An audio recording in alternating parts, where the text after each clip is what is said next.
What is up, you guys? It's your girl Raven. Thank you for tuning in. Welcome back to my channel. I know I've been away for a little bit. I know y'all know how I do. Okay, been gone for a long periodically of time. So I'm back today with a very raspy voice, giving very much Barry White tease, Arbor White, I guess, Betty White. Oh no, Betty.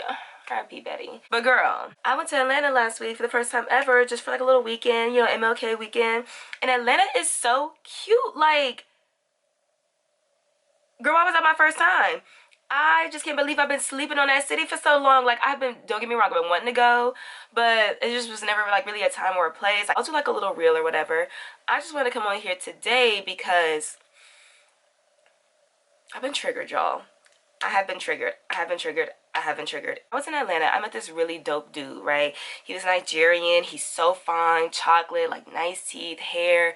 He could dress his ass off. Like, he was everything, right? Oh, wait, I forgot. I think YouTube is doing something with, like, censorship, like, so you can't curse or something. So, he could dress his peach off. But it kind of just had me purging and, like, thinking a lot about my, like, past relationships and situationships and how I have gotten into like very abusive ones. Don't get me wrong, like I wasn't there long enough for old dude to be like treating me like a queen and doing all this stuff and making a proposal or nothing like that, you know what I mean? It's like that should have naturally been the quality of people that I attract and that I allow myself to be around. Like it's like two extreme characters. Like, how did I get caught up in this crazy abusive relationship knowing good and well that I don't deserve that. I didn't deserve that. Like, how did I stay for even those 5 months, you know? Today, I don't really know what I'm going to title this video. I just wanted to sit down and talk to you guys. I am pressed for time. Y'all know me per usual. I got about 25-ish minutes, really like 20 to 30, so I'm gonna set a sweet spot at 25 minutes to just chop it up with y'all because I'm actually doing like a little vision board event. It's all virtual, so I'm just gonna guest speak for 15 minutes, but I thought I would just come on there and, you know, get a girls a little beat. Purr. I'm trying to melt my wig as best as I can. It's been on for like a week. Girl, she's not really cute underneath this little dirty scarf, but it's okay. We're gonna drop, you know, a little, you know, one of that little, not a bang, but a little. We're just gonna drop these clips down and it'll be cute once my makeup and stuff is done. So yeah, I just wanted to talk to y'all because, you know, survivors, I can really only speak for myself. But I mean, we got how many millions and billions of people in the world? I'm sure there's somebody out there who can relate. But I feel like, I don't know if we ever really get past all that we went through. There's so many triggers that have been coming up in my life lately that just constantly remind me of that horrible time. We're gonna go ahead and get into a makeup look. I'm gonna just, you know, chop it up with y'all. Got a couple of like bullet points, but for the most part, we just gonna, you know, we gonna kiki. You know how we do. So go ahead, start up your Keurig, do what you gotta do, girl, and let's get into it. If you've watched a makeup video with me, you know I don't really talk about the products that I use too much unless I'm like reviewing that brand or, you know, doing like a straight up makeup tutorial. I will list everything that I use in the comments down below so you can check it out if it's still available. If not, girl, go to Sephora or Ulta.com for that substitute, honey. Try your luck. Love will find a way. You will be fine. I did tint my brows. Look how quick and easy that was. I love me a brow tint so much. But when I take this wig off, I'm like platinum blonde and it might be still probably gonna be a little too dark, but that's okay. The guilt or like shame even that you tend to feel as a survivor when you're triggered by certain things and you start looking back at your past and like your previous like relationship or hopefully not ships, when you start thinking about it, it's like I was saying at the beginning, you're like, how did I get here? You know, like how did I get involved with someone like this? I want to say like you're blaming yourself, knowing how dangerous it was, knowing the threats. But in that moment, I just felt like I had nobody but this person. In hindsight, fast forward almost 3 years after the fact, I do realize how loved and supported I was and still am. And I may not have all of those people in my life anymore that really had my back at the time, but they definitely served their purpose. And I should have trusted them more. I should have reached out more. And I could maybe say should have, would have, could have. I wish that I would have done that because I think it could have saved myself from going through what I went through. And if you don't know what I went through, you can check out the video.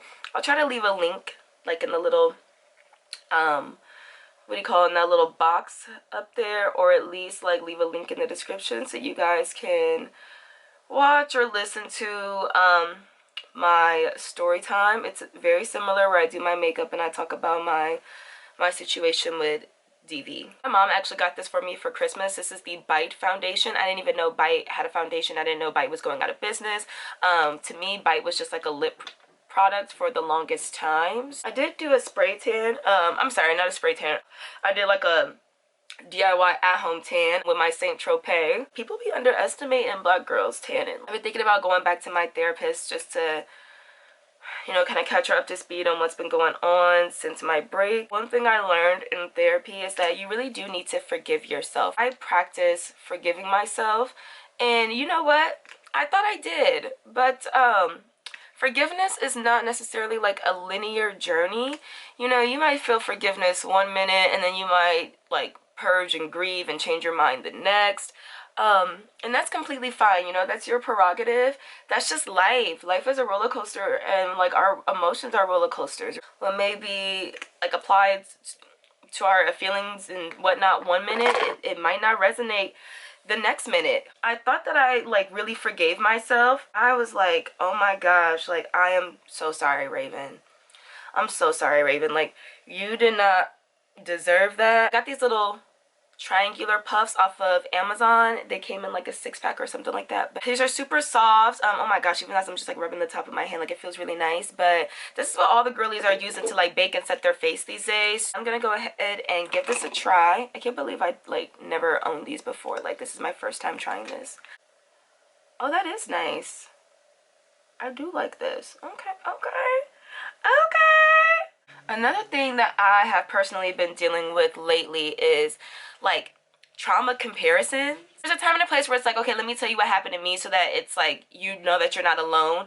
And then there's a time and a place where it's like, oh no, mine was 10 times worse. I've been learning to kind of like process and work through that and not take it so personally. After that incident, I struggled pretty badly with like PTSD and anxiety. So if y'all don't know, I'm a tarot reader. I do that like in my spare time. I do that for my clients often, like after their like lash appointments and whatnot. We have in the tarot deck, which is called like the major and minor arcana, and then we've got like court cards and whatnot. It's a whole thing. One card that's in the deck for a major arcana is the Justice card. And I tell you what, boy, I have been pulling that card a lot lately, and I can't help but feel like I am getting some sort of justice for that situation. The painful part about it is not being able to see that karma for myself. I think this last little tidbit, cause I gotta go, y'all. I'm supposed to be done right now, and I still gotta put on my highlighter and my lashes, child. Oh Lord, have mercy. But just adapting to this new life of like freedom and having to learn how to like trust people again, how to like function in a relationship again. Oh girl, I can't find no lashes. You know what? I might not even wear lashes. A new life means like freedom away from them and able to attract like you know, new people, new lovers, learning how to trust again, learning how to be happy, learning how to connect with another person. It's just a lot. It's a lot, right? How do you establish trust in people again after someone that you thought you loved, like, hurt you? My situation had me really afraid of men. I was so afraid to date. I was so afraid to do anything. One thing I really need to learn how to do, y'all, is girl,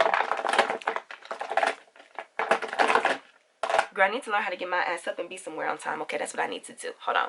I feel like by the end of the year, like I was kind of getting into like, you know, I was meeting some people and I was like, okay, you know, I'll let him take me out or whatever. Okay, guys, I know this is just like a super basic hair and makeup look. I don't even have my lashes on. I don't feel like myself. My lashes, I need my lashes. I really gotta hop on this Zoom call with these people. I hope it goes well. I'm a little nervous about guest speaking, but yeah, I'm gonna put a top on and that's just it. So thank you guys so much for listening and for watching this video. I hope you were able to like maybe take a different perspective or tap in. I don't really know. I'm just hoping you got what you need to get out from this video. Okay, if nothing else, honey, I hope that you got a cute little makeup look, period.